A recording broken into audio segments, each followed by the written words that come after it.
നമസ്കാരം. തലസ്ഥാനത്ത് നടക്കുന്ന വികസന പ്രവർത്തനങ്ങളിൽ പ്രധാനപ്പെട്ട ഒന്നായ വട്ടിയൂർക്കാവ് ജംഗ്ഷൻ വികസന പദ്ധതി പുരോഗമിക്കുകയാണ്. റോഡ് വികസനത്തിനായി കെട്ടിടങ്ങൾ പൊളിച്ചു തുടങ്ങിയിട്ടുണ്ട്. എങ്കിലും പദ്ധതിയുമായി ബന്ധപ്പെട്ട അനിശ്ചിതത്വങ്ങളും ഒരു വശത്ത് തുടരുകയാണ്. അതെല്ലാം ഉടൻ മാറുമെന്നും പദ്ധതി പൂർണ്ണതോതിൽ പ്രവർത്തന സജ്ജമാകുമെന്നും പ്രതീക്ഷിക്കുകയാണ്. 3 റീച്ചുകളിലായാണ് ഈ പദ്ധതി നടപ്പിലാക്കുന്നത്. ശാസ്തമംഗലം മുതൽ മരുതൻകുഴി വഴി മണ്ണാറക്കോണം വരുന്നതാണ് 1-ാം റീച്ച്. മണ്ണാറക്കോണത്തു നിന്നും പേരൂർക്കട വഴി മണ്ണാമൂല വരെ 2-ാമത്തെ റീച്ച്. വട്ടിയൂർക്കാവ് നിന്നും നെട്ടയം വഴി വഴയില വരെ വരുന്ന 3-ാമത്തെ റീച്ച്. 1-ാം റീച്ചിൽ പൊളിക്കൽ നടപടികളൊക്കെ തുടങ്ങിയിട്ടുണ്ട്. 3.7 കിലോമീറ്റർ ദൂരം വരുന്ന 1-ാം റീച്ചിൽ 487 നിർമ്മിതികളാണ് ഉള്ളത്. 823 കോടിയുടെ കിഫ്ബി ധനസഹായത്തോടെയാണ് വട്ടിയൂർക്കാവ് ജംഗ്ഷൻ വികസന പദ്ധതി നടപ്പിലാക്കുന്നത്. 2 ഭാഗങ്ങളായാണ് ഈ പദ്ധതി തയ്യാറാക്കിയിരിക്കുന്നത്. ഒന്ന്, വട്ടിയൂർക്കാവ് ജംഗ്ഷന്റെയും അനുബന്ധ റോഡുകളുടെയും വികസനം. ഇത് പൊതുമരാമത്ത് വകുപ്പാണ് നിർവഹിക്കുന്നത്. രണ്ടാമത്തേത്, ഒഴിപ്പിക്കപ്പെടുന്നവരുടെ പുനരധിവാസം. ഇത് തദ്ദേശ സ്വയംഭരണ വകുപ്പ് നടപ്പിലാക്കും. ട്രിഡയും കേരള റോഡ് ഫണ്ട് ബോർഡുമാണ് പദ്ധതി നിർവഹണ ഏജൻസികൾ. ശാസ്തമംഗലം വട്ടിയൂർക്കാവ് പേരൂർക്കട റോഡ് 3 റീച്ചുകളിലായി മൊത്തം 10.75 കിലോമീറ്റർ ദൂരം 18.5 മീറ്റർ വീതിയിൽ വികസിപ്പിക്കും.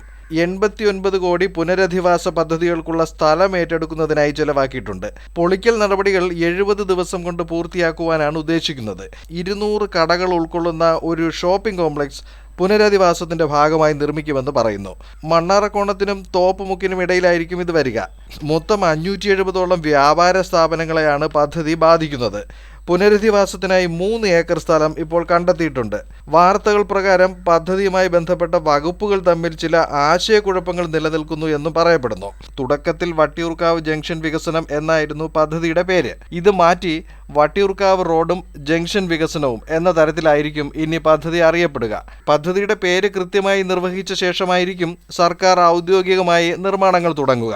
വരും മാസങ്ങളിൽ ഇതിന്റെ നടപടിക്രമങ്ങൾ പൂർത്തിയാക്കുമെന്നും അറിയുന്നു. 18.5 മീറ്റർ വീതിയും 1/2 മീറ്റർ വീതിയിൽ മീഡിയനും ഉൾപ്പെടുന്ന 4 വരി പാതയാണ് പദ്ധതിയിലുള്ളത്. പദ്ധതിയുടെ നാമകരണം ഔദ്യോഗികമായി മാറ്റം വരുത്തിയ ശേഷമായിരിക്കും ടെൻഡർ നടപടികളിലേക്ക് കടക്കുക. ഇപ്പോൾ ഇത് ധനകാര്യ വകുപ്പിന്റെ അനുമതിക്കായി കാത്തിരിക്കുകയാണെന്നാണ് വാർത്ത.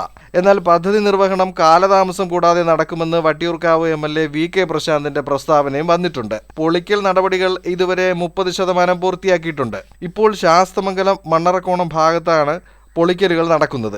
ഈ പദ്ധതി പൂർത്തിയാകുന്നതോടെ നഗരത്തിലെ ഗതാഗത കുരുക്കിന് വലിയൊരു ആശ്വാസമായിരിക്കും.